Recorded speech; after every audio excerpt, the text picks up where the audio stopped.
we're going to go ahead and call the council workshop to session. If we could please stand for the flag salute. I pledge allegiance to the flag of the United States of America and to the republic for which it stands, one nation, under God, indivisible, with liberty and justice for all.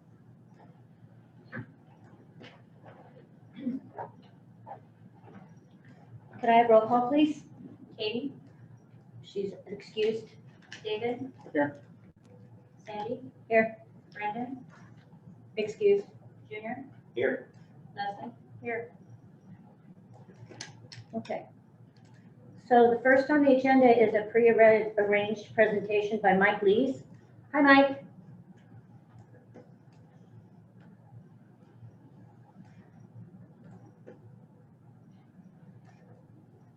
Good evening. How are you? I'm doing well. How are you guys? We're good. Good deal. Well, guess we'll get right into it. Karen asked if I'd give a brief update on the bond projects. And so just a brief introduction. My name is Mike Lees. I'm with Anderson Perry. And I'll be working with the city on the water system improvement project.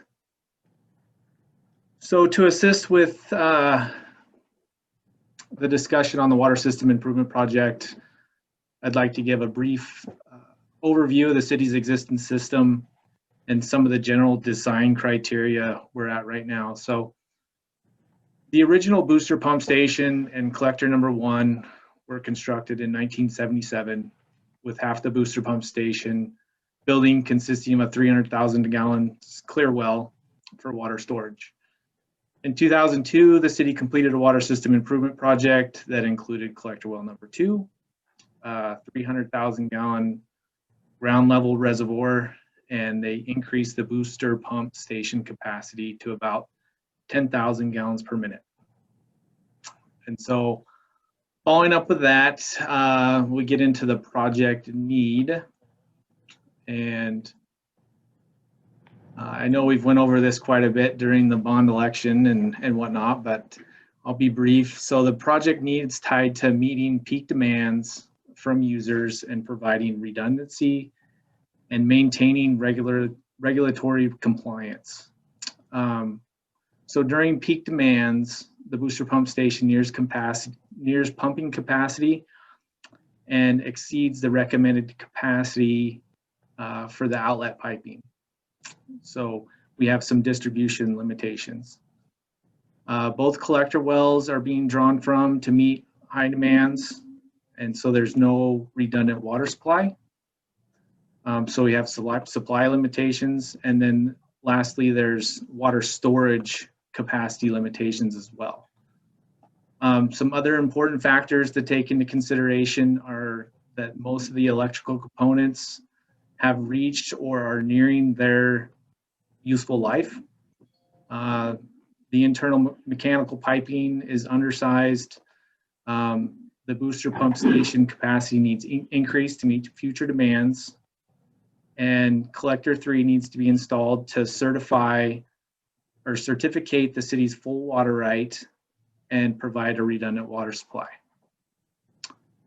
Are there any questions so far? Don't look like it. Okie dokie. So general overview of the project. So the water system improvement project requires the procurement of specific contractors that have, well, specific skill sets. And so therefore, the project will be completed in 3 phases to create the most competition amongst the contractors and to minimize large subcontracts, which reduces overhead the city will pay to the general contractor. So the 3 phases consist of collector well number 1. That's going to be based on a request for proposal to collector well contractors. Collector well contractors are pretty specific on what they like to construct, and that's basically the main components of the collector well, which is the caisson and the laterals, and then they'll do water testing as well. So that's phase one. Phase two is the booster pump station, and the pump station for collector well number 3, and then site improvements. Lastly, third phase will be a 1 million gallon reservoir. And so, any questions on that so far?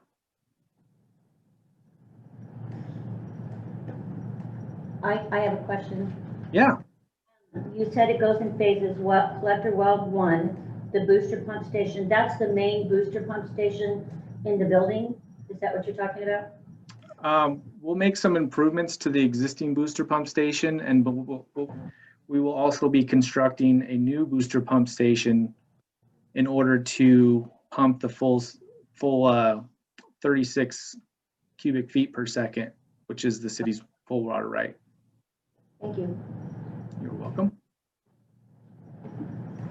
Is the 1 million gallon water tank, is that going to be a ground level tank, or is it going to be a elevated tank? It'll be a ground level tank, the same elevation as the existing reservoir.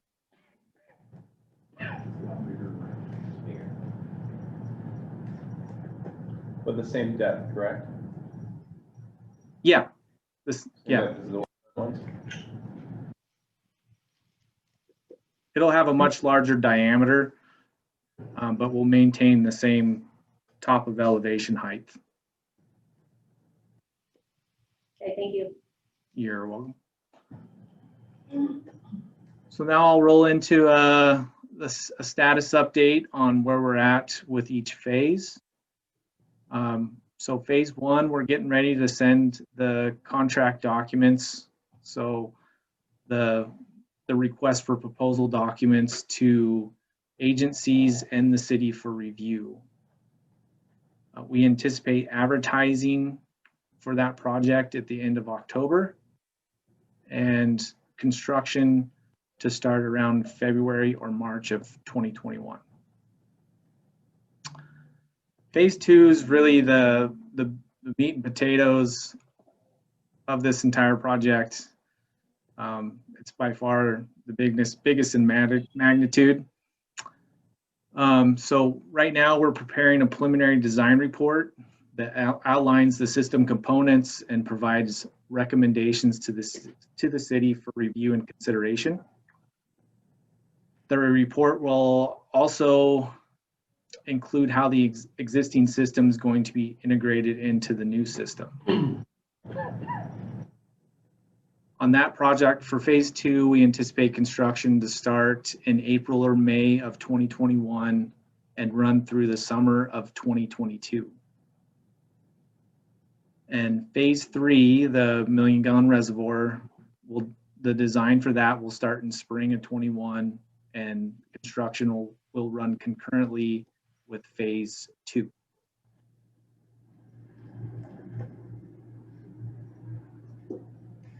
And that's, unless everybody has any more questions, that's my status update for right now. I guess I'd like to make the comment then. When he spoke about drilling the next collector well, we were hoping maybe to set up our grouping up this year of our water rights. But since we do this project, we'll do all of that at one time. Whenever we get the new collector built, then we'll turn on the pumps and pump all the water we can pump, just to group up to get the rest of our water rights certificated so that we have them. So the timing is just perfect. Good. We hope. Yeah, you hope. Well, no, JR, I talked to him because he was the one that'll come do most of that. And, I think there'll be more farms looking for water and stuff too soon. So. I guess my question would be the property. How is that going? Oh, not as good as we hoped, huh, Mike? But anyway, the Corps, between COVID and then some of them their houses were nearly to be burned down. Mhm. So 2 weeks ago, when I talked to the guy, he said,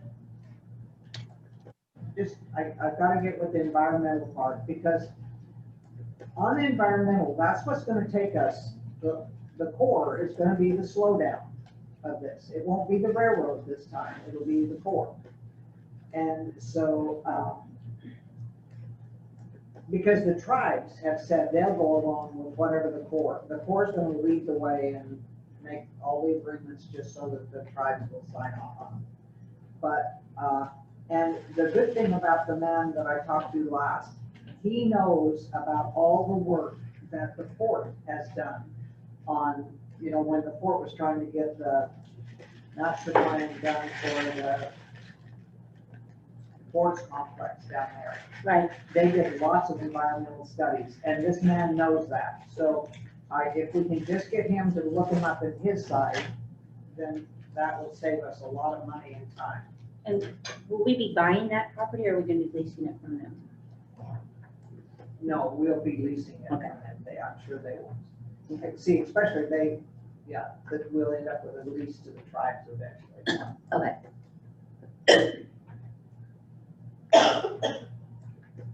One thing I'd like to mention regarding the environmental portion is that the schedule that I've outlined tonight is, making some assumptions that the environmental proceeds forward in a timely fashion and conforms to my schedule.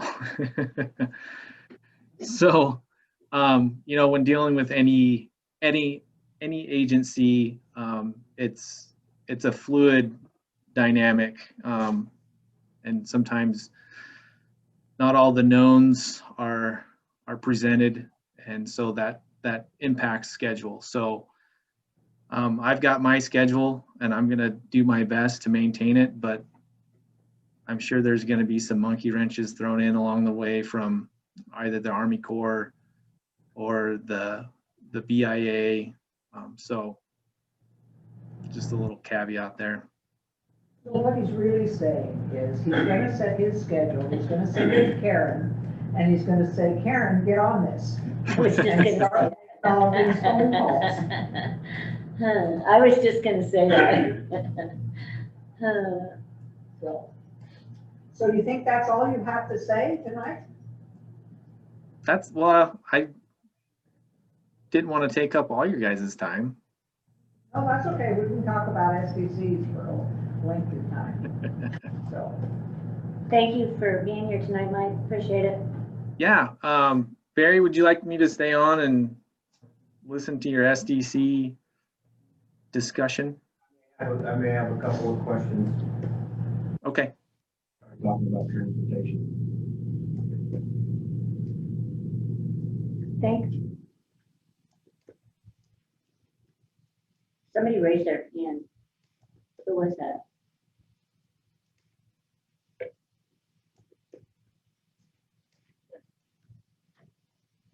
Did you see that? I did. Oh, maybe it was an accident. Okay, so now we're going to move on to the SDC charges to add transportation and increase the fees, correct? I'm glad this subject has come up again because it's a subject that really needs to be talked about. So, Well, I've been going back through city council minutes back in the era of '99 through 2003, trying to find what date they were actually approved by the council. I know that they had a workshop on January 5th, 2000, where that was the topic of the workshop. but at that time it was just the water and sewer. Just water and Right. sewer. And basically, for those of you that don't understand what a systems development charge is, it's comprised of two separate categories. One's called reimbursement. That is basically a new connection paying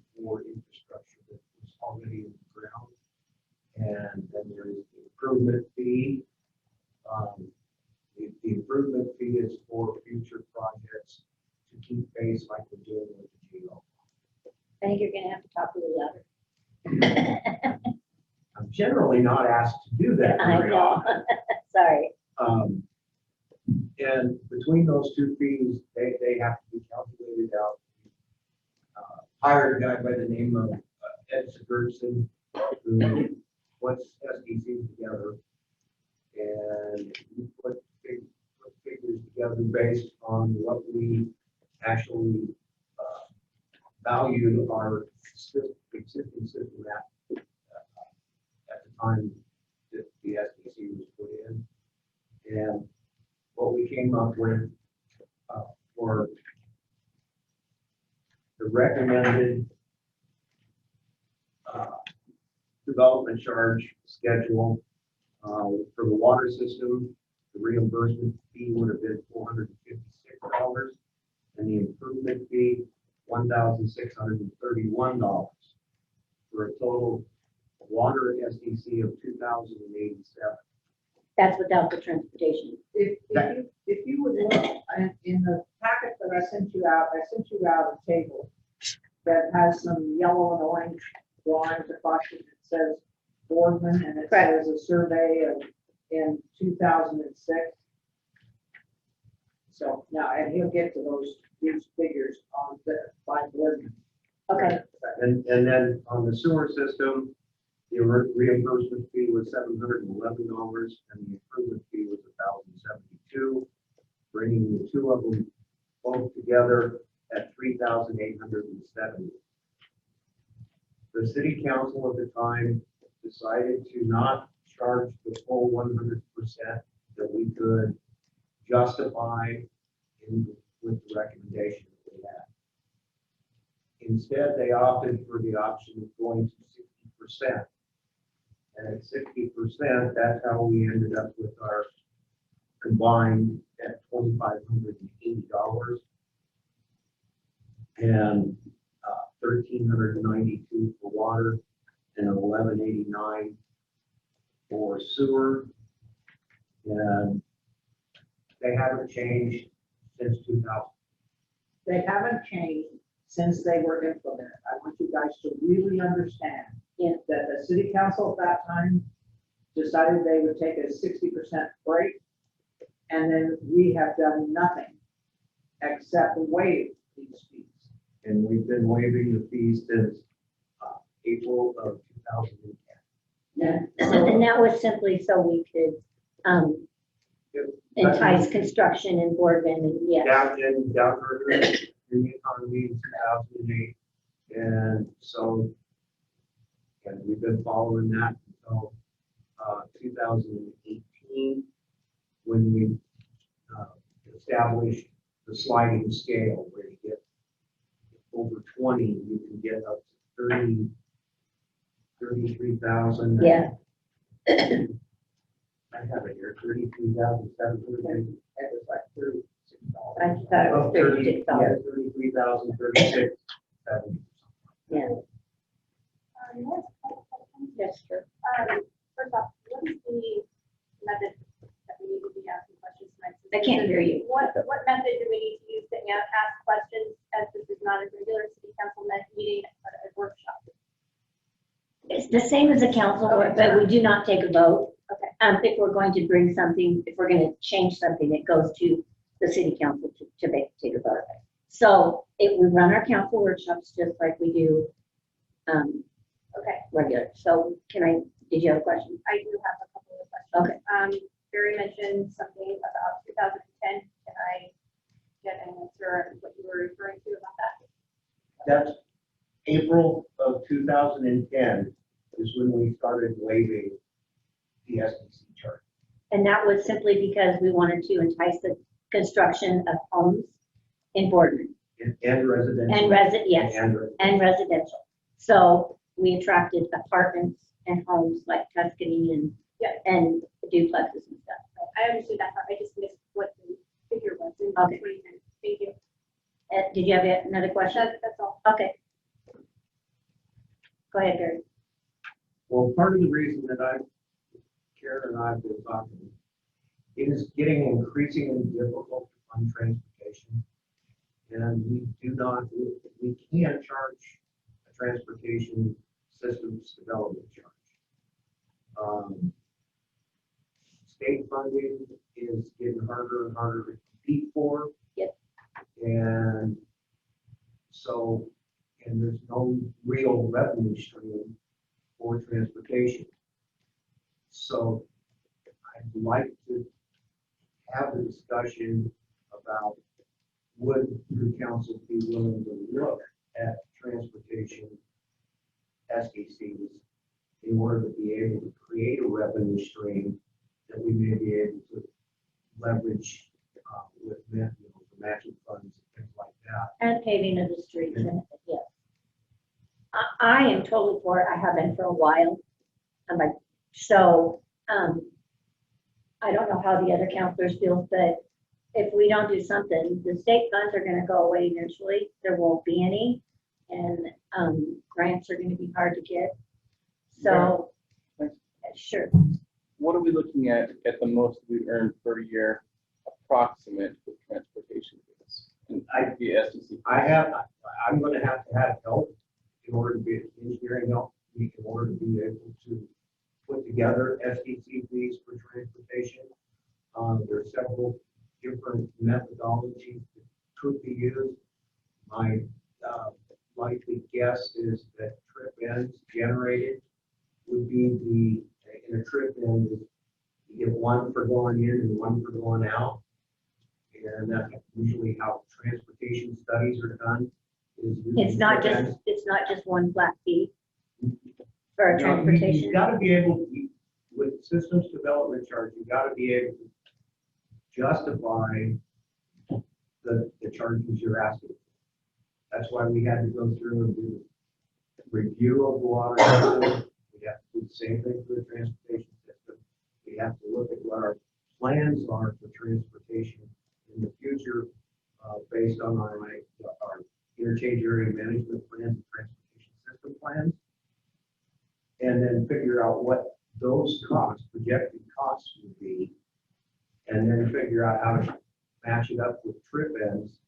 So everybody's paying a fee that is commensurate with their usage of the system. So it wouldn't be just one flat fee, in the long run, it would be a sliding scale fee, is that what you're saying? Well, it would be the same, calculation, but if you only produce like a single family residential is gonna produce between 5 and 10 trip ends a day. Okay, in and out of the driveway, In Boardman, that could be higher because there's quite a few large families that right, have many cars. But the ITE, the International Transportation Experts, with their manuals for traffic counts, I have a set of the books. I can look those things up and start to figure those out. But I'd like to get some help from a transportation engineer that's more familiar with doing those kind of calculations. okay. So this is what I'm seeing, is that you need a transportation engineer to help you with those figures, and it would be like, not a sliding scale, but there would be like a scale that would, like for residential homes, apartments, businesses, things like that, it would be like for a fee for each different kind of Right. residential. It'd be the same way that the way we calculated the SDCs for water and sewer. We actually had to figure out, okay, what is the per capita per use per day Uh-huh. of the water and the wastewater system. And by doing those calculations, we confined it to a single family. We had a population 3.28 people. Okay, so that goes into the equation. Right. And what you end up with is if You end up in the long run with a fee. I understand that part, Terry. Well, and Well, okay, you looked up. okay. The deal I sent you out that Kathy Moore did, Which one is that? it's Oh, it says memo. Oh, and it okay. says September '99, and there's a lot of, there's 11 pages of Right, it.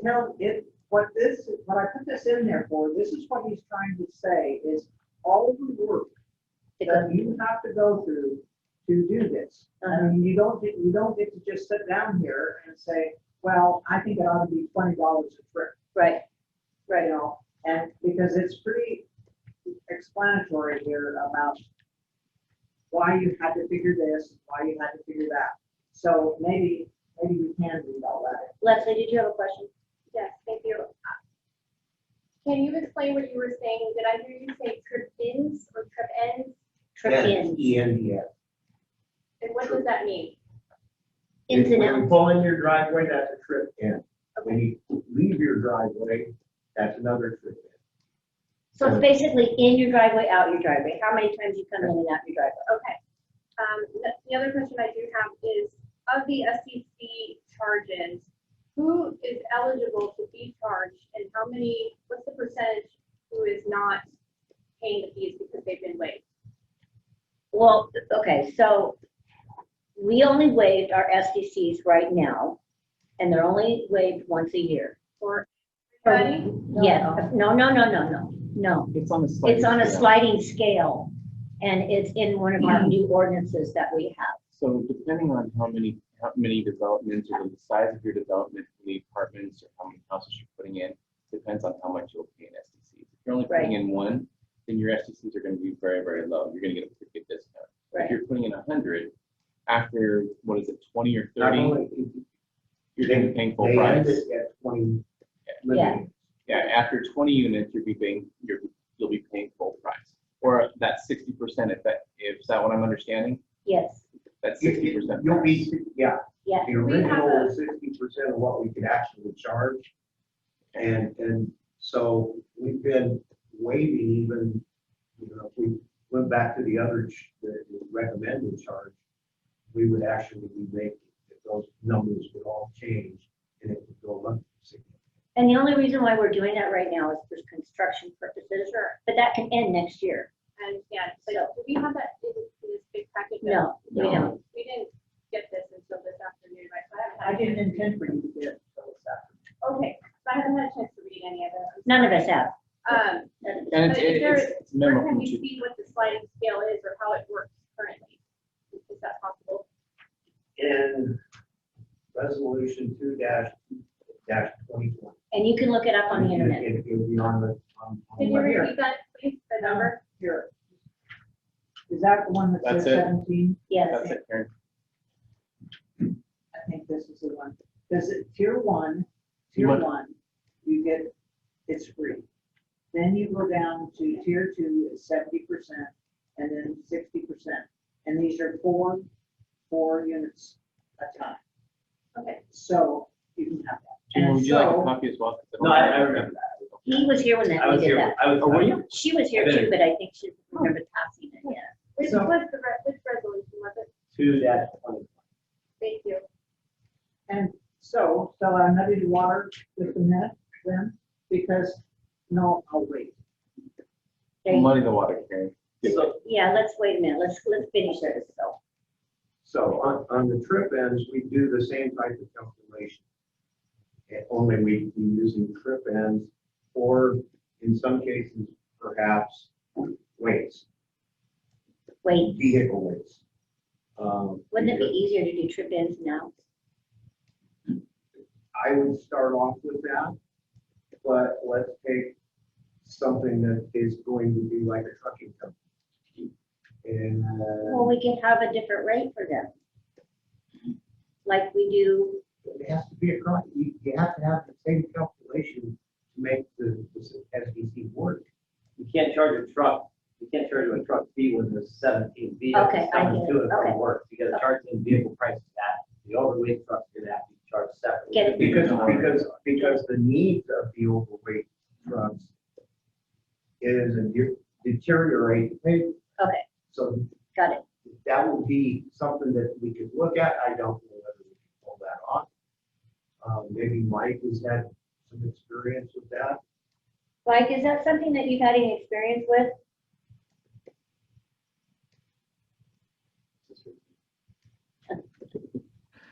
So typically what I've seen is trip ends is the most common method for generating transportation SDCs. Okay. Weight is another viable option to generate those eight SDCs. So it's really when you're developing your design criteria for your SDC plan, you would present your recommendations to the city council. And then at that point in time, you would move forward with whichever method you are going to determine your SDCs on, whether that be weight or that would be trip ends. And is that something that you can do? Yeah. Oh, he can do anything, we've got money enough. Yeah. Well, I think it's really important that we keep this discussion open because we don't know if we're going to be waiving those fees, the SDCs next year. I'm thinking that we probably won't, but we don't know that. And for transportation, our road, yeah, just a sec. Our roads are really in need of it. So. Okay, go ahead. First of all, I think it's important that we do have we figure out what we're going to do with transportation, because we do need the money to pay for the roads. Is there any other viable solution that you guys have seen? Well, part of what I wanted to talk about tonight was, I think even if we're going to waive them, I think we need to raise them. I think we need to raise them, and then if we want to continue to waive them, like on our sliding scale, that's fine, but what were they supposed to be in the beginning? Yeah. Because it was not much. I mean, if we raised them just the amount it was supposed to be in 90 or 2,000, it'd be 3,000. The original recommended systems development charge schedule that we justified back in 99 and 2000. Is that, okay, so. Can I say something then? Then the question is, do we have enough housing? Do we suddenly have enough housing in Boardman to say that we don't need to have contractors come in anymore? We don't need to incentivize them anymore, and that we need to actually start charging them SDC fees? Because from what I can see, we still want to grow. And this is it. I think in the last 8 years or 9 years, it's proved to be quite successful, that it has spurred growth. But it's also hurt us. Well, It's hurt us very minimal in the amount that, because SD fees are great in that they give us short-term income. But when people come into the community, that is long-term income to the community. And we get much more off of that long-term income than we will ever get off the small little SDC fees that we're charging. So for me, I'm looking at, do I want Boardman to continue to grow at the basically what it's growing at now, or do I want to limit that? And by increasing those SDC fees, by putting more SDC fees on, I believe that what we're going to do is we're going to limit that. Contractors are going to be less likely to come in here. And that's just the way it is. Coming from a developer's point of view, that is exactly what it means. So what's the new figure, 39? The original figure was $3,870 per pole. Leslie, you've seen the real estate market. What do you think? I'd like another opinion of a realtor because getting another view is really imperative to me. So what do you think the market looks like? If we stopped waiving the SDCs, would building stop? Would it slow, do you think?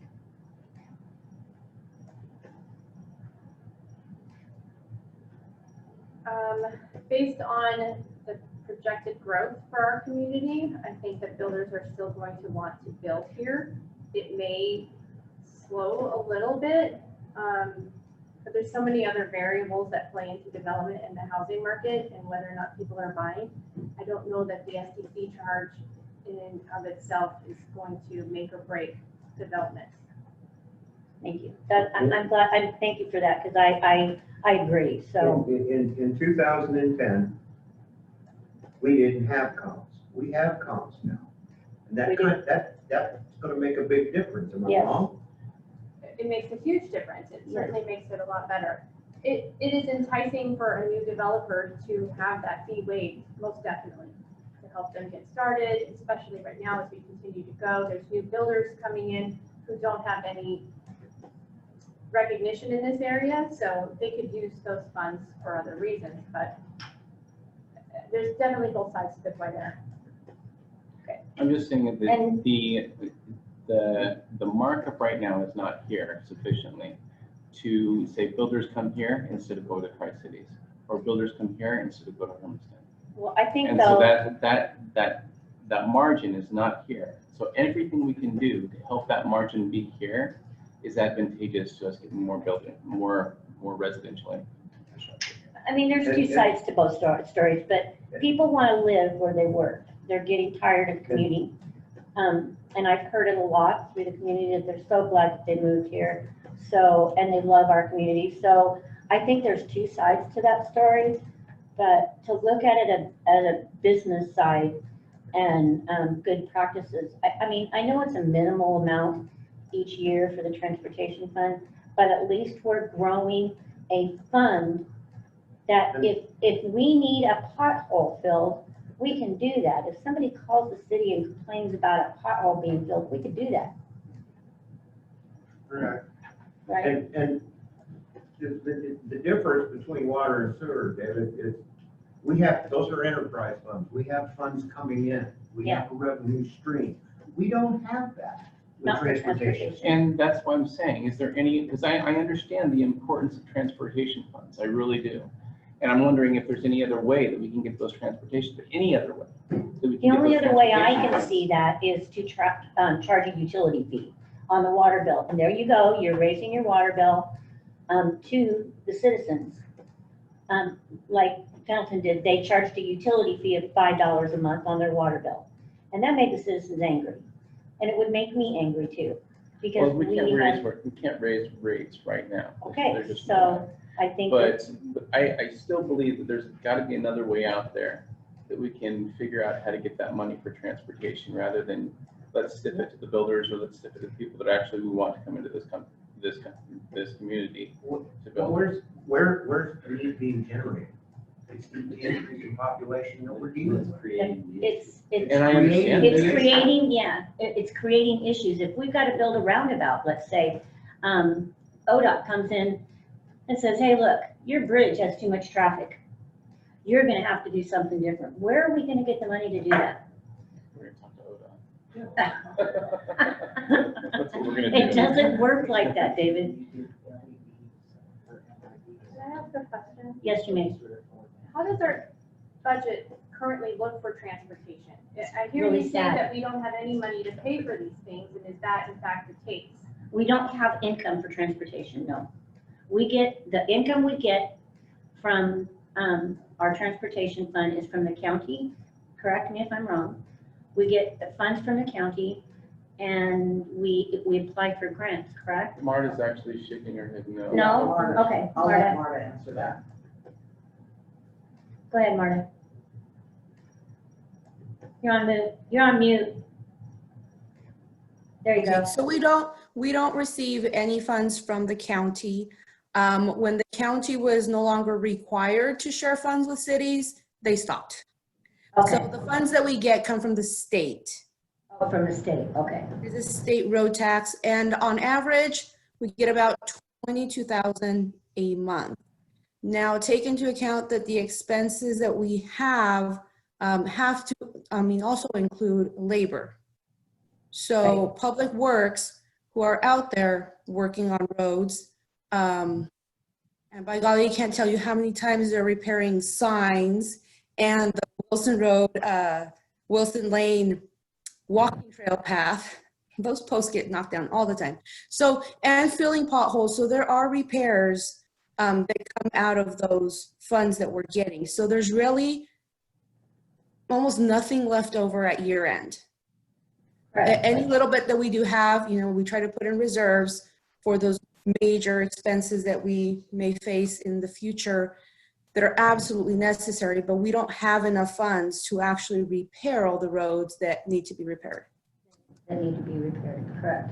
I guess that's what my point was, is that we do not get the revenue that we should to And Mark, repair the roads. Is there any way that we can transfer any money into that fund via other funds, the general fund or such? The only one would be the general fund. We'd have to budget it. But then if we are removing it from the general fund, then that means we're using up money potentially for other projects. We are not allowed to use any of the water funds or sewer funds towards transportation. So basically, we're depleting our general fund just to fix our roads. We would, yes. Is there any way that we can transfer the labor costs over to say more towards another fund rather than take it out of the street fund? No. So we can use that for street repairs. Our staff actually allocates their hours to what they work on. So only when they're working on street repairs do they charge it to street repairs. So it's not like we just identified, 2 employees and we bought them 100% out of streets. It really is only when they're working on street repairs. So on their timesheets, when they're working on the roads, they write down where they've worked and that's where it gets deducted. And it has to come out of the street fund. Well, like I said, there's got to be another way. I think there is, and if there's not, then we can look at that as the last case resort. That's my opinion, but. Back in 2010, I can send this out to you. I sat down and tried to figure out any kind of building a revenue stream that I could. I come up with about 10 different things that we could do in terms of bonding or local improvement districts, urban renewal, gas tax, which we're not allowed to do anymore because we let that slip by. And so if you have a gas tax, you can still have it. Yeah. You can still maintain that gas tax, but you can't get a new one. So I can send that, how many pages? 13, 14, I think. It was a I lot. put a lot of work into it, I'd love to see it. and So everybody needs to see it. That's part of what this conversation is. Yes, yes. We want you to start thinking about those kinds of things, Right. and then I go through the pros and cons and on each one of the methods. And some of them would be very difficult for us to do here in Boardman. But Well, I do know that we have some streets that need to be repaired really bad. And I know that, and we've got streets that need to go in. yeah, there is. We're gonna be faced with having to put the loop roads at both exit 164 and at exit 165. Right. The interchange area management plans have got, that's part of our TSP, our transportation Right. system plan. And so those are streets that we need to be figuring out how we're gonna pay for. Yeah, that we don't know what we're gonna do, how we're gonna pay for them yet. And I know that the transportation fund, even if we passed it tomorrow, still wouldn't, it wouldn't pay for what we need to have happen now, but at least we can think about the future roads. And I know that I have had several citizens ask me, when are you gonna fix our roads? Our roads are horrible, and you just tell them when we can get the money, No, what you tell them is to drive to Irrigan and see what a bad road looks like. what a bad road looks like, I know. Because we're not to the point that we have had to go to gravel roads No. inside our city limits. You're right, we haven't, And, yeah, so. we haven't, yes. So if I'm understanding this correctly, We have not implemented an SDC charge for transportation since 2000. No. Never. Never. Never, have. ever. Okay. Ever. That's even worse. So it sounds like we haven't had any forethought or planning for the transportation fund at all. Well, we've talked about it before. When I first became mayor, we had a workshop and we discussed it then because it was something that I wanted to discuss. Sure. And Barry brought a bunch of important information to us and we discussed it and then it got tabled. So, but now it's come back to us because it's a need. And We now we're also having had- another discussion about We it. also had more funds coming in before too. And those funds didn't been included. From outside sources. But Yes. Internally, we have not done anything to support our own transportation within our own community from within. We haven't had. Is Correct. that correct? That's correct. Okay, and maybe in the past, it was reasonable to do that because the growth just was slow and steady and wasn't pressing like it is now. Right. Am I on track with this? Yes, you are. Okay, so as we continue to grow, this is an incredibly pressing issue. Yes. And the issue now is we need to find a revenue source, whether it be through STC charges or other Methods, yes. Well, I build will, our transportation fund. I will be happy to send that. Do we know what the goal is or what we need per year or per month over the 22,000 that we're getting from the state? Oh. Depends on how many roadways that we're gonna. Well, what's the current No, that- projection based on the fact that we know that loop roads are coming? We've got 40 plus houses going in on the south side of town that are gonna need more roads. Well, as subdivisions go in, we get those streets through exaction. Okay, it's just part of splitting the property up and providing access to each and every property. She's talking about revenue. No, he's on track. Okay. He's right. And I get that within the subdivision. Within the However, if we've subdivision. got traffic that has to get to the But- subdivision that we need to But account where for. we don't have it accounted for is the additional trips on Wilson Road, Exactly. on Main Street that are creating the wear and tear On the on the road. facilities. Well, Yes. and it's more than just wear and tear, it's directional and safety issues as well that will have to be considered. Right, signage and Okay. all that. Okay. Okay, so I guess it's a workshop, we can't tell you or make a motion, but I would suggest as mayor that you continue your hard work that you're doing and see what we can come up for suggestions for transportation SDCs, whether it be SDCs or just a fee.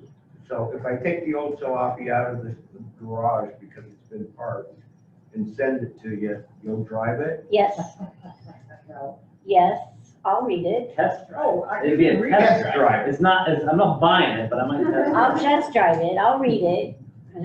So also in your packet, I had Marta print up how much SDCs we have received since, and it's the paper that looks like this with the black Right. markers on it. Because the apartments have really, regardless of how many you weigh, they were way over that, and they Oh knew my that when they gosh. started. Yeah, And so, They're carrying the load. huh? They're carrying the load. Well, yes, because if you look back in some years, the year before, like about 08 maybe, That's a lot of nothing money. was going on, we collected no Yeah, SDC no. charges. I mean, so this, when the apartments came, this is a really nice income for our water sewer oh, yeah, projects. And then home and residential, you can see that we've taken in 5,800, and the hotel has had to pay us 18,500. So, but, okay, we're not going to probably get another huge apartment complex. We may get one more hotel. You know what I'm saying? So we're gonna be down to residential uh-huh. as the people that are paying. And if these developers are smart, they come in and they try to buy 4 and then either time them so they're just, like just before we renew them or not, so that they can take full advantage of whatever we're doing. Right. Now, I did talk to a developer the other day and he said, you do realize, because what he was asking me was, do you think that the city council will renew the waivers of the SDC charges? And I said, well, I don't know. We talk about that every year and, you know, and so far they've been agreeable. And he says, well, you know, that's like $250,000, $300,000 if I have to pay all the SDC charges. I said, yes, yeah, I understand that. And I think that they probably would be willing to make some concession. So, you know, and I said, well, why don't you come buy 4 in December and then you can buy 4 more in January? And then he says, I'm not ready to move dirt until April. Oh, well, I don't know what I can tell you. So anyway, the developers are really pushing the staff. Okay, Because to they charge. see, well, Oh, to not charge. 320,000, that will buy, that'll build you a couple of, maybe even 3 houses. They're At- pushing at the the staff cost not level. to charge, is that what you're saying? Huh? They're pushing staff not to charge SDCs or to charge SDCs? No, they don't want to They pay. don't want Okay. it. Yeah, Why they would you want want us to to pay do it all free. $320,000? I just was asking. Yeah, so, you know, and that's part of why I said, I would, in some ways, I'm okay with raising the initial SDC charge and then waiting, whatever. You know, that's like playing this kind of a game. I So the understand people, that. so you would, Right now, we couldn't go past what the original recommendation is without going through another study. Yes. Yeah, Oh, that would be even the better reason to raise it. I mean, only to 39, just to come up $1,000. we'd have to do another study, right? No, the Not original to go to the recommended, original. Oh, on the go to the original original. number, we could raise it to that because we've already justified it through the process. Oh, okay, And the data is 20 years old, but, and we've added a lot more in terms of infrastructure costs that we have already put in, which. would we raise it any at all? Well, we have to do the study to add in all Right. the additional value that we put in the infrastructure and the project we did just 2 years ago. Right, But if you raised it to what it was before, that would be a raise of like about $1,300. So if you split it between, you know, I mean, there's a calculation, you can't just sit here and split it, but, you know, it wouldn't raise, it would probably raise, you know, $600 or $700 on each one of those. If you look at Boardman under our graph here. And so if you continue to waive the first 4, it makes no difference what I raised them. yeah, And then I would, you know, but I think we have got to, we've got to start addressing some of these kinds of things that, that we're, I agree. and $1,300 isn't, I mean, that's not gonna keep a developer from From coming, coming, I don't think. I don't think so either. If I didn't waive them at all, that's a huge, I mean, that's a, you know, that's a big chunk. Right, But keeping our slight projection where it's at, and Yeah. just increasing Yeah. the amount. yeah, And that doesn't really affect the person building a single dwelling home No. at all. Not right, at all. It's only gonna affect people that are hotels. building over 20 to 40 units. right, Well, yeah, So right. I am in full agreement. I'm too. so, you know, it just seems like that, anyway, and like I say, if you've got extra reading time, the memo that Kathy Moore sent out years ago, it just shows you how the process should Okay. be working. All right, we're done with that discussion? I think so, what time is it? Oh, yes, we're done with it. Okay, so the next discussion is Loop Road. Okay, I'm gonna go make copies of this. they've got, Well, we got Oh, got it. Okay. in your packet, At the end, Smaller than that. in your packet, it looks like this. Got it. And this is the Port Memorial. This is the Port Morrow interchange. The ones the longest one is basically Yates Lane. Right, all the way down past the storage unit. Yep. And on the- And that just goes down and stops, I'm guessing, and that's just a road improvement we're talking, Yeah, probably putting pavement down. paving down to there. So Barry, on the other end, they're putting in a roundabout, correct? That's Accommodating. irrelevant to me because Yeah. it's not my street. What I'm saying is that it is a alternative to a loop road, is that not correct, or am I wrong? It wouldn't work on the south South side. side. We're talking about the south side. I know we're talking about the south side. Because the south side has too much misalignment and topography to overcome to do Okay, To do it. roundabout. so you'd have to do a loop road. Well, and the thing this, we're trying to show you probably on this map is we will probably change the flow of traffic and you will have to come up to the top of the hill, which would, which is to here, and you're gonna drive down through here to get gas at Pacific Pride. So,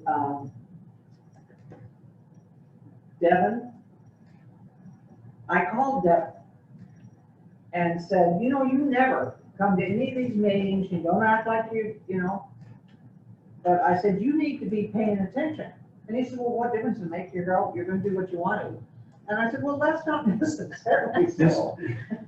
Yeah, this particular layout has changed about 6 times in the last 6 Yeah, months. well, and he and I have had workings before, but anyway, so after he went and talked to Ed Glenn and Fletcher, they decided, because before, we were gonna make this red line go all the way down to where the green line is. Right. And down. Well, this is much better, because those trucks that are wanting to get gasoline at Pacific Pride, they aren't gonna be driving by other stuff. Fletcher says he can make it work on his property if that's the way we go. So then, like you do the in and then back right out, and then people, I guess, can go on down to Yates This- storage. The side by where the Pacific Pride and Ed Glenn's property is at, this actually goes back to the original interchange area management plan for the Ford interchange. The only difference is Yates Lane would be improved and then the stuff on the other side. Part of the reason the loop road is where it is on the south side is Power attention. it's there, we can sneak into the BPA, transmission line easement by 12 feet, and with a 40-foot, right of way, and we can actually get between where UEC's line is going to go, and this is what the property owners really wanted to settle on. This is what they like. This is what they like. Well, and then, And it cut about 850 foot of roadway, 900 foot of roadway out. So it That's a good thing. cut the cost. Well, and they're happy, as long as the property owners are happy too, so that's a good thing. We even got Coleman's feedback on that? oh no, No, No, we won't. this part over here Yeah, yeah. probably is not gonna be built from now until next. I just seen a little boy at the store. He said, you told me you weren't gonna get broadband for 30 years. Cause I was telling him how, you're gonna get it any day now. So, but anyway, see the little square, the yellow square over here? Yeah. That's the county's property. And they wanna build a shop up there. And because of the power line issue and nobody being able to come to an agreement on this side over here, they are happy that the red line goes down and then they can just have a driveway Oh, into yeah, their Of property. course. yeah. So, Tom's And- property is 3207. 3207? To the east of 32. Okay, So is it 3207 and 3302 or just 3207? 3207. It's actually only, And- it's only 3207. And 3365 though too, or, yeah, whatever that, yeah. that common zone, yeah. 3302, 3207, and That's what I 3205. thought. Right. Yeah, so we're going straight through their property. Under a BPA, you Under- they under can't wire. build anything. Okay. See, that's why You know, it worked out because of a good deal by letting BPA, letting us do that. Well, I'm for where it goes. I just want to get all the information. That's all I'm trying to do. No, I want you to have it all. Because it makes better sense. Yeah, it does. And So this I is gonna think stay this way then? Fletcher, I think Fletcher owns, well, it doesn't show the one property. He's got both sides. Fletcher owns 3206 and 3209. And 3100, Yeah. and the one next to 3001. But the thing is, what it's going to make that is That's the port. it's going to make all that property around that's bordering that road good commercial property. Yeah. I hope Yeah, that right. Commons and everybody They just understands don't that. have the property. Are you kidding? Are you Same for the kidding? record. But anyway, this is the last plan that we've received for the road. And I would, personally, I need to be on the fast track because the port has used those small lift stations to pump from out of East Beach. So we can do sewer for the guys on the east side. Oh, that would be good, yeah. Yes, and we've got water line there as soon as we get a backflow device put in down there. So the people on the east are gonna be getting something for the tax dollars they've been paying. Yeah. Because like Yates has paid taxes for probably 25 years. Since 1995. Yeah, see? And so this will be, So they'll be able to get sewer then? well, and to have a paved street all the way down there Yeah, and not have. that'll make it nice. Well, maybe that's part of how we get the ability to build there is we also offer it on the west side. I hope they can see Yeah, in 92, he was at the beach, he was at there. how, Yeah. but here's the deal, they already have a septic tank. You know what I mean? They've already got their septic tank in, Oh, I know. and they already pay the city for their water. They made a decision several years ago to irrigate their property with Oh. city water, rather than try to keep up the well and stuff. Oh, So, that's good. yeah, so we get a pretty good income, but their power bill to run those pumps. It's I mean, I'm probably sure really high, somebody's yeah, calculated that out. yeah. So do we have anything else we want to say about It's- the? And the loop road isn't an issue with Collins really, is it? It's just power, right? It's mostly the power. It's mostly the power, but I need an easement. Right. But but the coffee shop, the people that, the county, because that's the county road, they want that driveway below the coffee shop to be right in, right out. Because you can, you're craning It's your hard to neck see, I know. It is. uphill and. Yeah. just Well, not and ODOT is gonna require it. require it Yeah. eventually if they don't. Yeah. At every intersection, So, every overpass. and then we'll have to do the same thing at the 165. Yeah, let's talk about that a minute. We didn't draw you a map. And I don't know, some of you were probably on council when we took you for a ride down to Thayer Yes, and looked back at the power line. So that you had kind of a visual.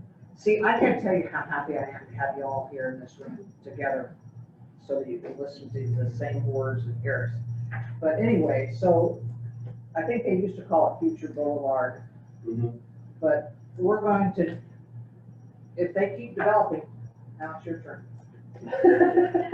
Segue. More trip ends will be added, and with the additional trip ends, what we're gonna end up with is right in and right out only on southeast and southwest front. But we have to have connecting roads in order to be able to do that. We have to get underneath the power lines. The place we thought the alignment would work good on the east side. EPA came back and says, no, we could put it there, but we'd have to lower the grade 10 feet. and we'd end up with a 33% grade at the stop sign. And I'm going, that's not gonna work. Where we can sneak through is a little further to the east, because you can go under closer to the poles, to the actual towers.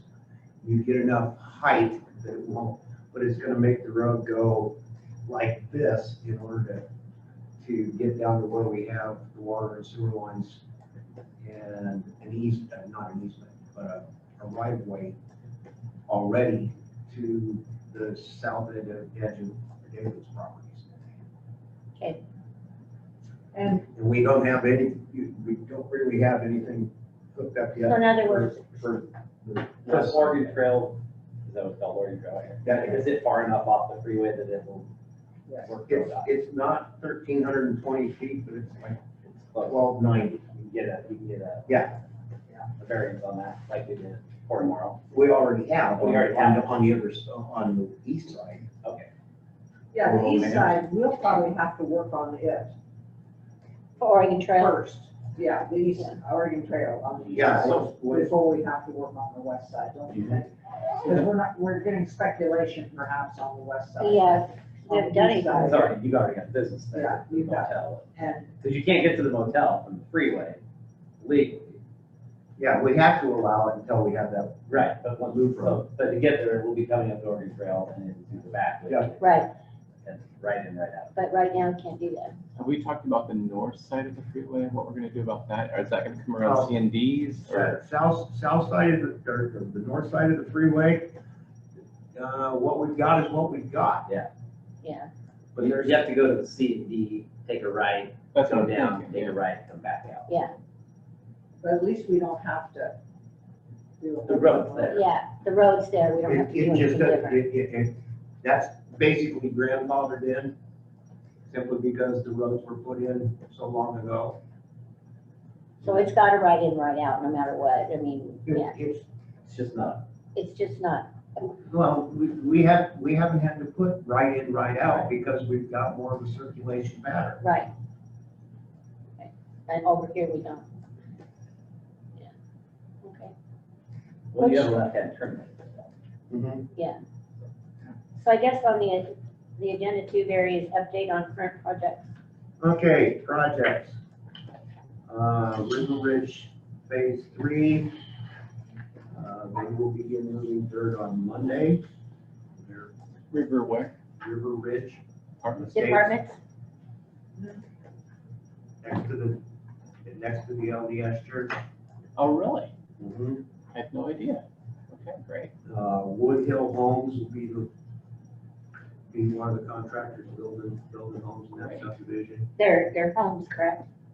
You need to talk louder. Sorry, Wood Hill Homes will be the outfit. They're also building some homes in, next to the Juniper Ridge, which is Anthony and Drive, and that'll be kind of a transition between the Hayden Homes. Then you have Wood Hill Homes, which are a little higher, quite a little higher quality, and then the Tuscany, which is River Wood Homes. so there's quite a bunch of building going on then. There's, what I counted just yesterday, 9, I think, that are. 9 divisions? 9 homes, no, 9 9 homes that are haven't got CEOs yet. Wow, And they start on Monday. Trade Winds 2, which is further to the east of Anderson. That will be 4 more phases is what they have planned. they're mobile homes? They haven't, But haven't, they're gonna be great. they're gonna be nice homes. But They haven't said they're gonna be stick-built or mobile homes. they haven't really decided as to whether they can keep the cost in the $200,000 to $225,000 range. I see. So then we have heard back from them. As far as, you have heard from them recently, that they're Yeah. going ahead with that? Yeah. Yes, That's great. they've already got a contractor on it to do Excellent. the dirt work. And, They just don't know whether to put it in stick-built or, well, Lots are the same though. Right, Lots are but- lots. well, the cost to build them or not.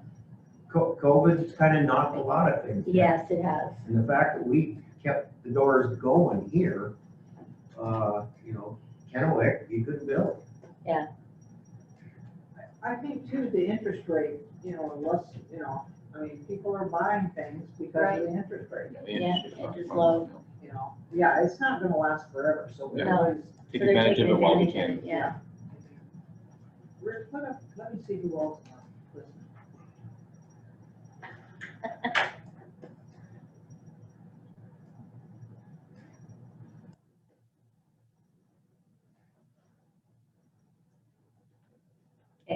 Is there anything else, Barry?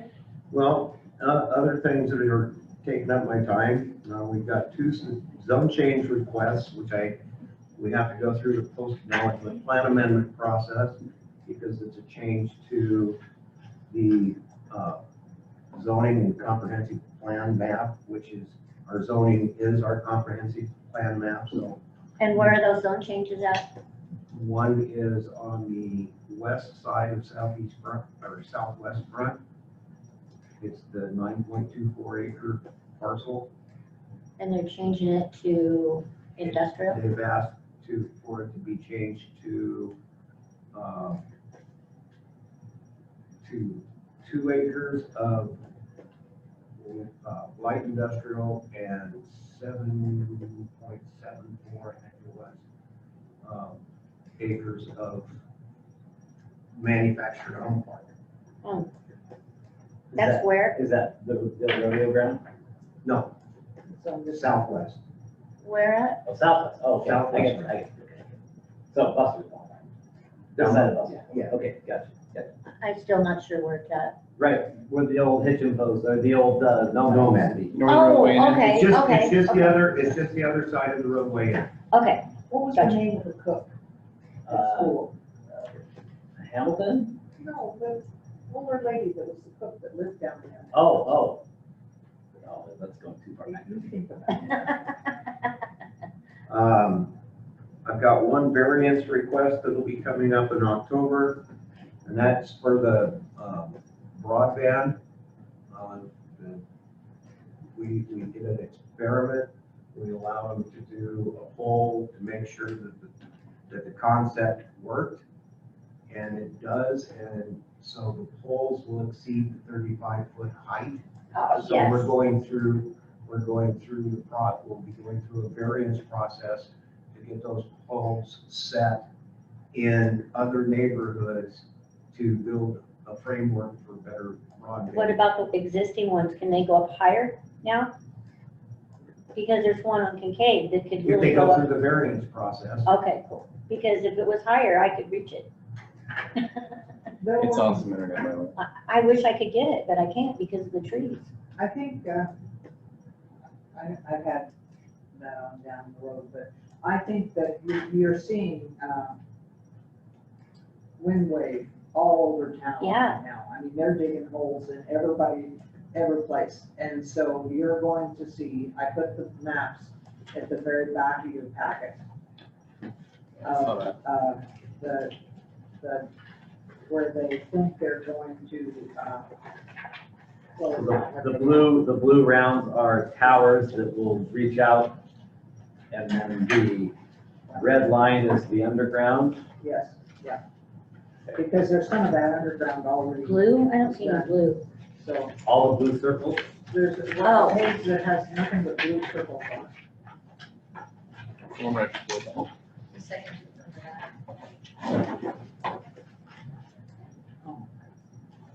So, They're going gangbusters because I guess I'll speak about that right now. since I guess I have a question and I'm looking at this. There's one down for me on Kincaid and it shows, that one.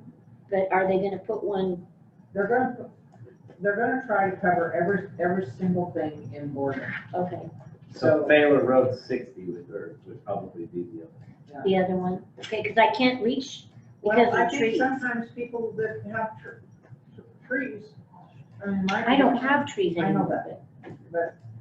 But anyway, they're covering all of Boardman, and you should get way better than you're getting now. I I actually I have just it. know I can't connect to them right now, so. I have it, it's a great service. Everybody I talk to Yep. that has it is really happy with it. And I know they're working over Morrow Estates right now and out by Desert Springs, Bella Vista. You know, because there's lots of children, because that's where that's where we're starting, is where there's a lot of young children that are trying to go to school on this. And so, you know, the city, BCDA applied for a grant in the city's name for us. And so we've received it, and I haven't gotten the paperwork to sign, but they said that we've got it. And so, and we have to be done by the end of the year. So that's why you see Windwave out digging Okay. every place, because we really want to. And then the existing poles, they're gonna just raise the, No, I think that they're really trying to start working with UEC and trying to put something on some of their poles, or in the new neighborhoods, putting poles that they can have this kind of. okay, Antennas on. Okay. So, but anyway, we got people working. okay. Barry, Because I know our neighborhood right now, nobody gets Are it. they? Yeah, so I think they want to have it fully covered Okay. when we're done. Because Because I know there's a bunch of people in our neighborhood that were asking for it, and it's like, you know, we can't get it right now. Well, and two, see, they haven't really even went out and pushed it yet, because when they get started, when they really get started, they'll come by with kind of like a door knocker or somebody. Yeah, they already did mine house, yeah. To explain to you what the deal is, and, And what they did for me was they came by and the guy got up on the roof and he tried his darndest to see, you know, he had his little machine and stuff, and he said, nope, that tree right over there is in the way. And he said, but I'll have you on the list. And he said, all these people in your neighborhood are all in the same boat. So Yeah. they were gonna try and get, no, I think pole or they're something. working really hard. yeah, they really are. Okay, finish your story Okay, about the variance. that's all I was gonna say. You took over and did a grand job. I'm getting somewhere between 2 and 4 zoning approvals a week. Sometimes, you know, a lot of times it's for the kickoff for Glenn to do, building reviews, building codes reviews. Sometimes it's things like a shed that doesn't require a building permit, just to make sure that it's not going to be put in an easement or that is going to make it difficult, so. We already talked about the IAMP considerations at 164 and 165. I'm getting a lot of speculative calls and emails. I've got 3 different 1-acre commercial retail that, well, they're at least, they haven't hit the bait yet, but it sure seems like they're interested. And 1 27-acre mixed-use development. I don't know how many, there's gonna be quite a few hurdles that they have to go through to get there, but they seem pretty genuine, so. Other than that, we still have the other duties assigned by the city manager. I've been pretty nice to you lately. Thank you, Barry. The dog park, Well, I thought if we had time, I wanted to talk a minute about this. I put the pictures in there because BCDA, this last year in our budget said that we would like to do a dog park or the disc golf. And I sent you out an email all by itself early on because I The disc can't, golf. for some reason, the map, I can't copy it. It cuts it off too short. Barry didn't have time to do another duty as assigned, so anyway, Yeah, it did it to me too when I copied it, so when I Yeah, printed it out, it did the same thing. So Yeah. it's just how it's, I don't know it's how the to file, copy it's the PDF. file, it's the file. Okay, because, You'd have to change from a PDF to a. right, something. something To a else. picture. But image or anyway, something. if you look at it on your computer, it shows you where we're gonna do the disc golf, is what I'm saying. I think that's great. And we're gonna do it down at the marina and more up by Sailboard Beach. And they're wanting to know if they can use the old finishing pond. So that's another subject. Oh, that's a whole nother wing of this as a sign. So anyway, the man came out, and so I think we're hoping to get that done. And that is virtually with no land improvement other than clearing a path. Right. Right, there's not. And putting the. There's not gonna be like grass, like a golf course. Oh, no. Right, no, right, It's gonna be weeds, and right. the hardest part is going to get the cement pads poured where there's no water and that, so. Have you seen the Hermiston one? The Hermiston one is just out in the middle of a field. Yeah, It is. well, yeah, it's not an 18 hole either. No, it's small. it's like a. But the one down at the one down at Mary Park, which is right below the dam, is done in the park itself. Yeah. Pretty nice. Yeah. But yeah, there's actually several of them. But it looks like part of it will be in the park, which is like a 2 or 3 holes, right? Just 16. Well, we decided, there's people, everybody wants to do this, and so it's gonna be about a $25,000 investment or something. Yes, that's, For those people who play disc golf, is playing in the weeds not an issue? no, it's No, not. that's- They like that. Okay, Have you That's been the to Columbia challenge. Park? Columbia Trail Park? yes. So that's all just golf beyond the golf course. Some of it's on the golf course, but then all that wooded area and the pond and that just right like- yeah, between they- the freeway and or between the highway and the river. That's all just, yeah. They like the challenge. That's what makes it fun. Yeah, so. I think our only concern is the throwing it over the road. Yeah, Well, it doesn't look like any of it goes over the road. Oh, God. Not on the walk. If it goes where it's supposed to. Right, I can see it generally going over the road, but none of these actually. knowing me, if They're I not was too smart, hard. it would, They hit it it would hard. go. You have to cross the road to Damage. get from one pole to another, but there's no playing across the road, Oh, which would be I a see. big deal. Okay, got it. Because you don't want to be throwing it across when the IGF food truck is going by and the side of his truck. Yeah. It's not like golf, you can't use a pitch wedge and get it up and over. Yeah. Mhm. I played golf a couple of times. It always went to the street. So, okay, so anyway, but the dog park, I'd like to do, oh, Tori, is she coming on so she can say Yeah. something? I think so. She knows a lot about this because she met me. These are my projects that I've been working on. So do you guys have more questions on the disc golf? I lost connection, I had to come back, so. I actually do, yes. Go ahead. Junior. So are there plans to actually rent equipment? Or is this gonna be, you just show up with your own discs and play at your own, you just go out and play, or is there any kind of organization for it? Yes. whatsoever? So there is. So right now, when we bought the 18-hole equipment, it comes with discs for it. And those will be at the main office for the Park and Rec office down there where you check in at the marina.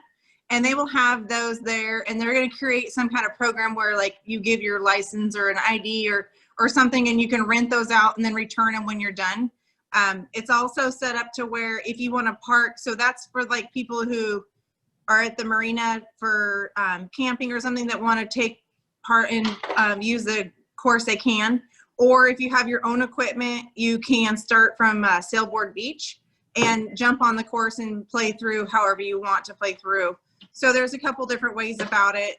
We've also created a way where we can create revenue off of it by selling hole sponsors on each tee and the pin. And so we're working on getting the logistics of that. So it'll kind of help cover the cost of upkeep of it. We're pretty excited because we started out with only a 9-hole, and by the time they got done, they were able to get it to an 18-hole. It's a medium average course with some higher leveled holes in it though.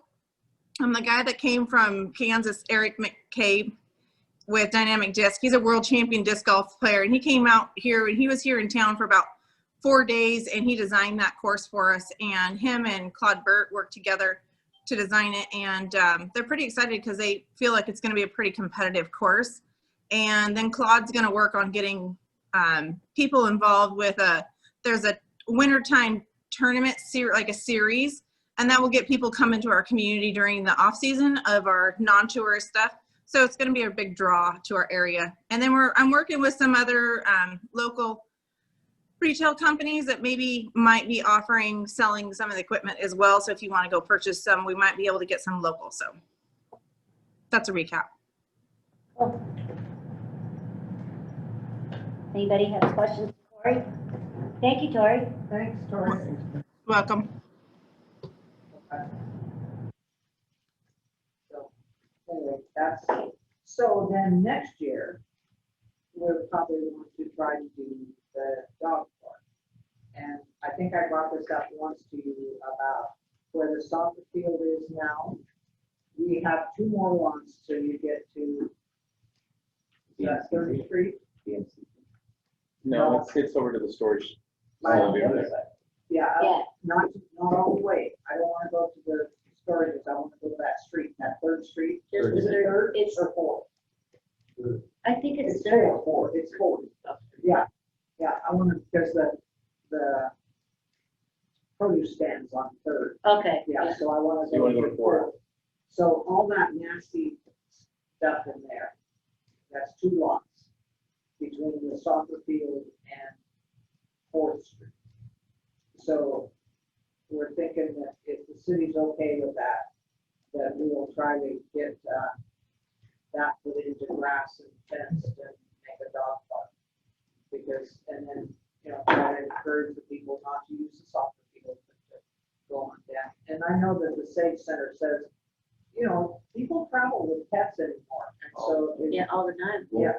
and There's so- already a pretty good dog park. It's not a dog park. It's right across from the Chevron. Yeah. I see people traveling through, stopping there Right. constantly, all the time. Yeah, all the time. Every day I go by, there's somebody there with their dogs out And there traveling. then they use the other side. Yeah. Yeah, they do. Both sides. So anyway. Don't walk over there with Berkeley. So there's a thing. Oh, I know. There's a potty. So, and ours, will be, I just turned the page to something that looks like that tile or something nice on the ground. We won't have that without, whatever it takes to make it. It's mostly just grass and fences. You have to have fence for the small dogs. Yeah. One for the big dogs. But what they will be asking the city for is the property. And I've always said that with the soccer field and this, if somebody comes along with a lot of money and wants that property, then that property is sold, and you take this out of here and you put it somewhere else. But while we don't have people interested in that, it's, nice to have a service for the community, so. Okay, so I guess the other thing we have on our list is the reader board. I see that we have 1 quote in here. Well, I just wanted to, I brought it up the other day, and I kind of wanted to, I think we have to decide if we want to put money into the one up at the corner, or if we want to move and put a new one in down here, maybe by Napa. That would cover this side of town with you know, events and stuff like that. Did you have a question, Darren? Yeah, is there any way that we can, that BCBA might be willing to help us out with this? I haven't talked to them about that. Because this is something that sounds like kind of up their alley. I think they would be totally interested if they get the same amount of money that they, you know, or a reasonable amount. From the press board. Because, you know, we're doing a lot to make the improvements in just the way that. So I think if we could get some help with this, it's an absolute no-brainer. I really like looking at the lead board and saying, see what's going on. I like I the like lead looking board at the on lead this. board and seeing what's going on. It's kind of a bummer not to have it right now, Okay, for so me. what we need to think about, would we repair that one and move it down to here? The thing about moving it to the south side here is that there's not one here that's, you know, like the school, if they're in session, they a lot of times. Yes, there's one right across from the one. Yeah, yeah, kind of. And it's, I travel that road all the time, it is in the way. It makes it difficult to make It is. a turn on that road. Because you start to pull out and all of a sudden now there's a car that's behind the brick part of that, you just don't see it. So if we moved it, then we could tear that down, correct? Please Yes, say I it. can see it. Okay. Yeah, and me personally, I don't know. Yeah, whenever I see a leaderboard in the city, it's usually by City Hall. Yeah, Call me crazy. Right. But once again, I think you get a lot more traffic over on that side. So, But I think people think there's so much traffic, you won't get a chance to read it. yeah. So, Leslie? My input and support would be for moving it to a location where people have time to slow down and read it and or stop somewhere where they could read it. And with more houses going into the south and the people who are living here who would benefit from the information on the reader board, I think to the south makes sense. I do too. I agree. I agree. I'm with you. and I see Tori's got back on the screen acting like she's got lots to say about this project too. She's my worker bee. She's saying no. She says no. Oh, good. So, but So I anyway. think it needs to be moved, but we can't make that decision No, I know, tonight, but but we can put it on. I'm trying to get a feel. Okay, and so the last thing, and I'm sure that Tori's probably waiting for me to get an answer for, is the Halloween drive-through. It's the trunk or treat this year that they're doing at the Safe Center.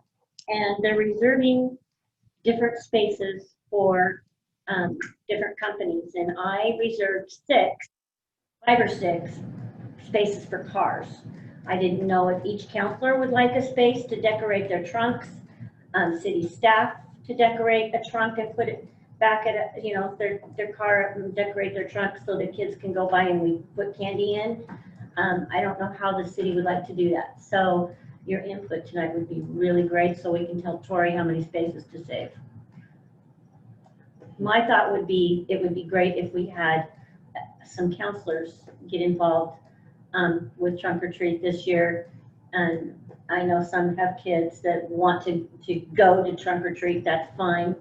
But those of us that don't would be not, and staff, take your car, pull it so your trunk is showing, put your candy in it, stand outside, and as they drive by, put candy in the trick-or-treaters' little containers. So what I guess I need is who would like to reserve a spot?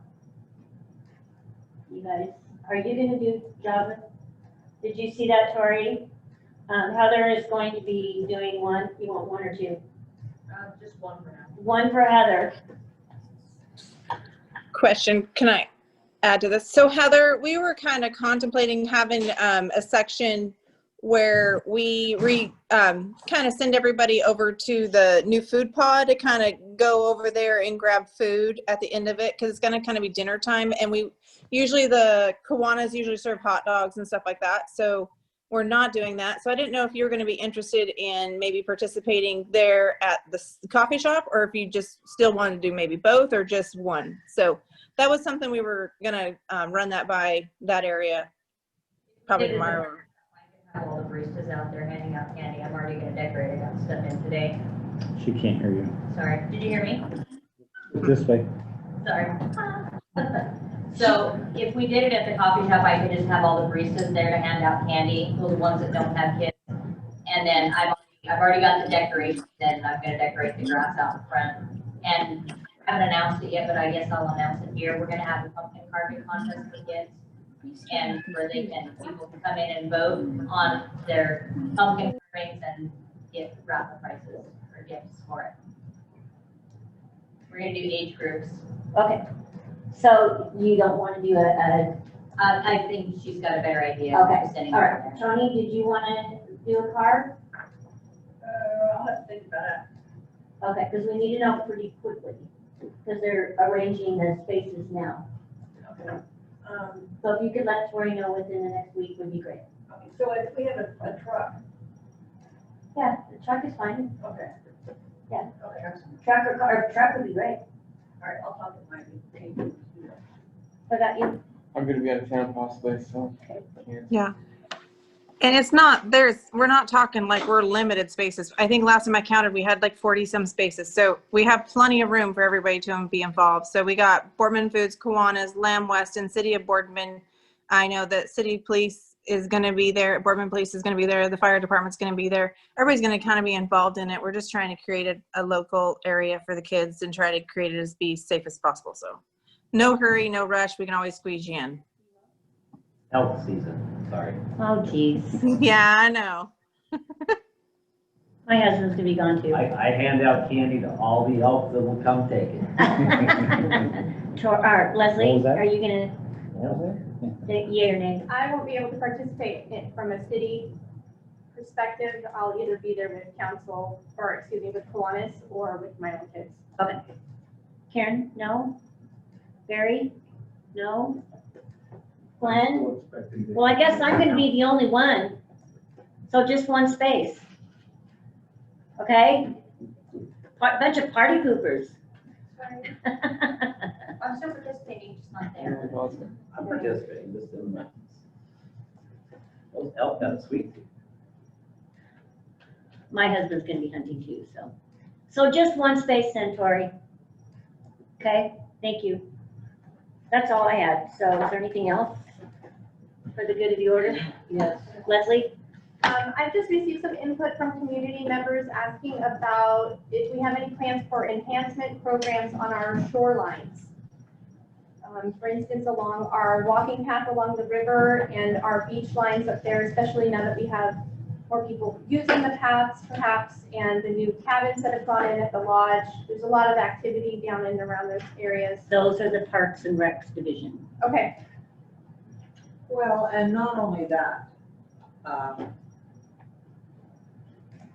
They like to keep it as natural as possible, right? So there's less maintenance. yeah, anything that's on a core property, you're not gonna, it's gonna look just about like it. Yeah. And we have tried to, And the port has tried for many, many, many years to do something with that area But they because won't. of the core and the what is the Indian Terrace or something like that. And I think we'll, excuse me, I think we'll have a, you can't hear me? Oh, for crying You're out barely, loud. you're You're barely. barely, coming on mic. yeah. That's pretty unusual. I think, we'll have a community enhancement meeting. I happened to mention it today, and so I'll go look and see if it's been 3 years yet. And when we have the community enhancement meetings, what we hope is that people turn out, and normally they do. I mean, it's a really pretty well-attended meeting.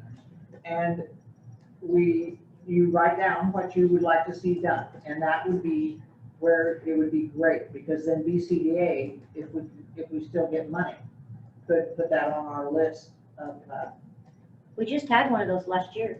do you think so? I know so, Well, then because it's we not had it 3 years. on, well, let's keep it in mind Yeah. when that comes up, just to Yes. get community interest. Okay, yeah. So, okay, and I was gonna say that I'm gonna take off next Monday, Tuesday, Wednesday, but I've already filled Tuesday morning with some kind of meeting, so. okay. Anyway, I'd like to take a couple days off. Right in the middle of your vacation. Good job, Karen. Well, I You're wasn't going anywhere, I was gonna clean. I think we're done. Thank you guys for, Marta, by the way, I have a present for you. You see that? I do, thank you. I'll give it to Heather, and she can put it on your desk, okay? Kevin's over there. Thank you very much, Sandy. I- Kevin, you want a Beavers one too? No, he wants the ducks one. Okay, I'll get him a duck. Get him a Boise State one. I do have ducks. I'll get you a duck, Kevin, okay? Yes, Are we on track for our next council meeting on Tuesday, October 6th? Yep. 7 p.m.? Yep. Do you have anything else coming up that we need to plan for? I put a whole list of things on your agenda tonight. that Where? I wanted you to It's on the make front sure, page. Very front page.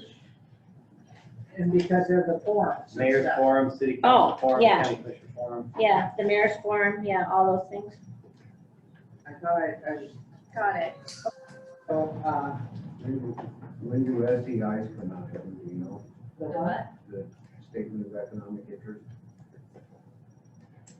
They come out, like in the first part of the year, so. Yeah, Yeah, and isn't the PG Zoom meeting, it says 1/12/2020, it should be 11/12. it should be 11/12. Quit critiquing my I'm typing. Actually, it should I'm be asking 10. because I don't. It's, actually, it should be 10/12. 10/12, right, yeah, October 12th, right? Are you going to adjourn? or- We have the. Oh, meeting's adjourned, by the way.